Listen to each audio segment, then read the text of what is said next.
Worry isn't new. Are you feeling it right now? Maybe it's about your job, your finances, your health, or just that vague, creeping sense that something bad might be around the corner. You're not alone. Most of us have been there, wide awake at 3 a.m., mind racing over an unread email or tomorrow's meeting. Then you open your phone, 3 alarming headlines, 2 anxious social posts, and 1,000 more reasons to spiral further. But what if I told you that nearly 2,000 years ago, a man faced something far worse than emails or headlines?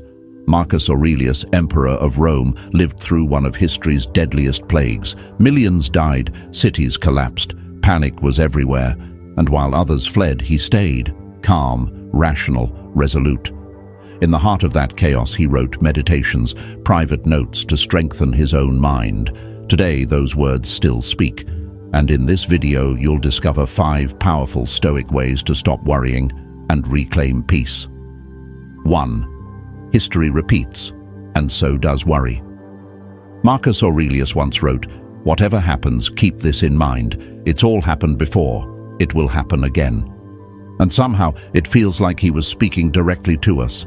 Today, we live in what seems like an age of endless uncertainty. Climate change, economic instability, AI threatening jobs, wars breaking out, societies dividing, and a constant barrage of overwhelming news. If you feel anxious, you're not wrong. But here's something that may surprise you. You're also not special. And that's actually good news, because once you zoom out, you'll realize humanity has faced far worse, far more often than we think. The Black Death wiped out 1/3 of Europe. 2 world wars shattered generations. SARS, the Spanish flu, COVID-19, just newer chapters in the same human story. Vulnerability, fear, survival. Marcus lived through his own crisis, the Antonine Plague. 5 million people died. Panic spread through the Roman Empire like wildfire. Corpses piled in the streets. Nobles fled. But Marcus, he stayed, calm, present, leading, writing. And through it all, he reminded himself, this has all happened before. It will happen again. This isn't a call to apathy. It's an invitation to perspective. You see, worry is the mind's primitive response to uncertainty. It tries to protect us by imagining every worst-case scenario. But if we understand that our fears are echoes, not predictions, we gain back control. You're not the first to fear losing a job, not the first to worry about your health, your future, or the world falling apart. And you won't be the last. So when worry creeps in, remember this. There's nothing new under the sun. Only new people who haven't yet realized how strong they really are. And in that realization, you begin to rise above it, just like Marcus did. 2. Don't let the noise control. Marcus Aurelius once said, "We love ourselves more than other people, yet we care more about their opinions than our own." Think about that for a second. Are you afraid of losing your job because you're truly worried about survival? Or is it because you're scared people will label you a failure? Are you heartbroken at the thought of a breakup because of lost love, or because of what your friends might think? The truth is, most of our worries don't come from facts. They come from noise. The endless chatter of social media, sensational news, unhealthy comparisons, and invisible judgments. And most of that noise is completely outside your control. Stoic philosophy reminds us constantly of the dichotomy of control. There are things you can control, your thoughts, your choices, your actions, and there are things you can't. The weather, the economy, and other people's opinions. Focus only on the first. Let go of the rest.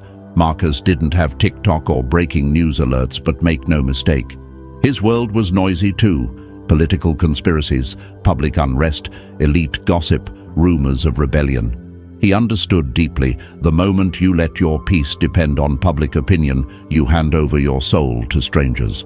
And today, this truth has only become louder. We scroll through thousands of voices a day, many of them irrelevant, inaccurate, or manipulative. Fear travels faster than truth. Outrage gets more clicks than calm. Algorithms don't care about your peace of mind. They're built to hijack it. So what do?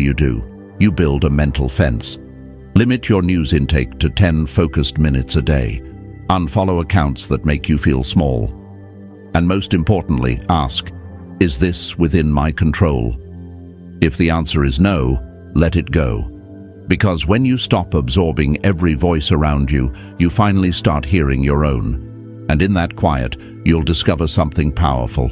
Not only does your anxiety shrink, your sense of control returns, not over the world, but over yourself. And that's more than enough. 3. Mindfulness, the Stoic way. When we think of mindfulness, we often imagine incense smoke, softly chiming bells, sitting in silence with crossed legs. And yes, that can be mindfulness. But Marcus Aurelius offered a different, more grounded kind. He wrote, "It is not the past or the future that torments you, but always the present." To Marcus, mindfulness wasn't about escaping or disconnecting from the world. It was about seeing the world clearly, right now, and choosing to respond with wisdom instead of impulse. Let's say you're worried about losing your job. A modern reaction might be panic, sleepless nights, scrolling job boards at 2 a.m. But Stoic mindfulness doesn't say, just stop worrying. It asks, what are you doing today to protect your job? And if you lost it, are you preparing to rise again? See the difference? It turns fear into a signal, not a sentence. It moves you from spiraling into action. This kind of awareness applies to all areas of life. Feeling jealous? Ask, am I comparing my behind the scenes to someone else's highlight reel? Feeling anxious? Ask, am I imagining outcomes that haven't happened? Feeling angry? Pause and ask, what part of me feels threatened, and is it worth reacting from there? Here are 3 simple Stoic habits to help you practice mindfulness each day. 1. Morning clarity check. Ask yourself 3 questions. Oh, what am I afraid of today? Oh, what's within my control? Oh, what's one good thing I can do today? 2. One task focus. Drop multitasking. When eating, just eat. When talking, just listen. When walking, just walk. Your mind craves presence more than speed. 3. 10 minutes of stillness. No phone, no music. Just you, your breath, and the moment. Let your mind settle like a lake after a storm. Stoicism doesn't ask you to be superhuman. It simply asks you to wake up again and again to what matters. Because once you're grounded in the present, no storm from the past or future can shake you. You become the calm in the middle of your own chaos, just like Marcus was. 4th shift from worry to action. Serve yourself. First, in today's world, worry often disguises itself as productivity. We think worrying about the future somehow prepares us for it, but Marcus Aurelius saw it differently. He wrote, "Life is short. That's all there is to say. Get what you can from the present, thoughtfully, justly." Here's what that means in practice. Instead of obsessing over things we can't control tomorrow, we focus on doing the right thing today. We live in what scientists call a delayed return environment. Most of our modern efforts, saving money, working out, learning new skills, don't give instant rewards. That's a problem because our brain is still wired like our ancestors, who hunted for food and ran from lions. Their actions had immediate feedback. Ours? Not so much. That mismatch between our ancient instincts and our modern world is a major source of anxiety. So how do we break free from this constant tension? By shifting our worries into daily rituals, small, meaningful actions that move us forward now. For example, instead of worrying about whether you'll live a long life, focus on taking a 20-minute walk today. Instead of worrying if your business will survive, focus on improving one small thing about it right now. Instead of panicking about your purpose, read 10 pages from a book that teaches you something real. The Stoic mindset turns vague fear into concrete action. Worry becomes a prompt, not a prison. Ask yourself, what can I do today that serves the kind of future I want?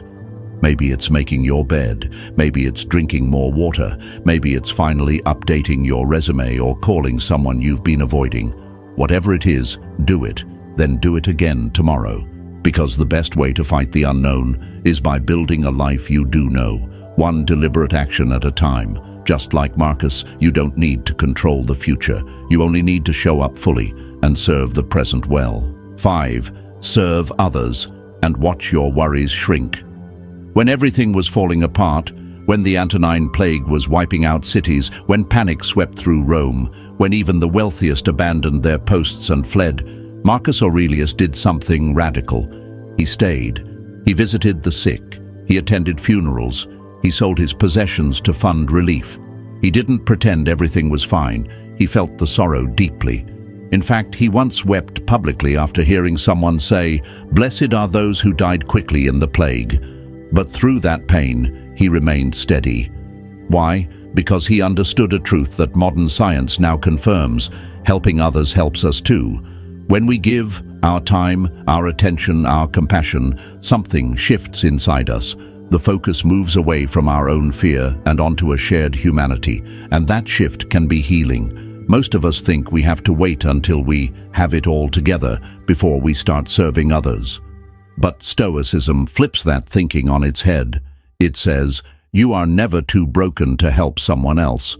In fact, service may be the very thing that starts to heal you. Serving others doesn't mean grand gestures or massive donations.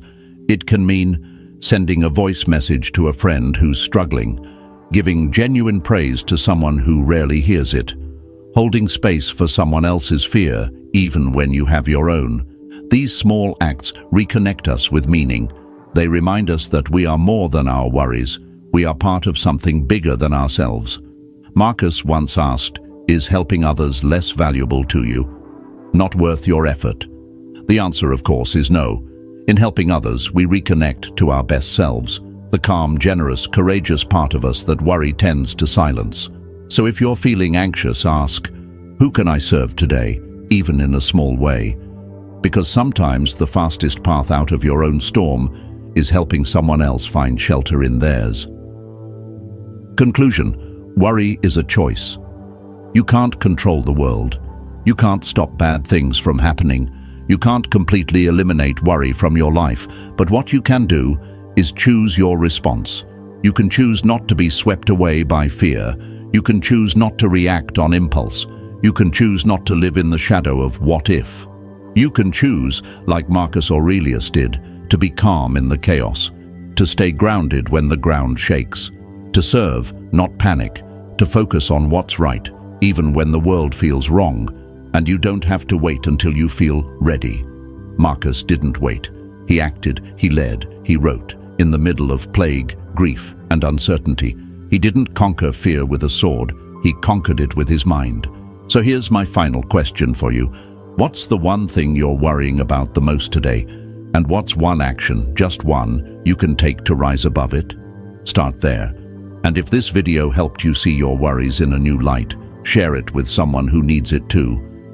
Leave a comment below with your one small action today, like if this spoke to you, and subscribe if you want to keep building the Stoic habit. One day, one decision at a time.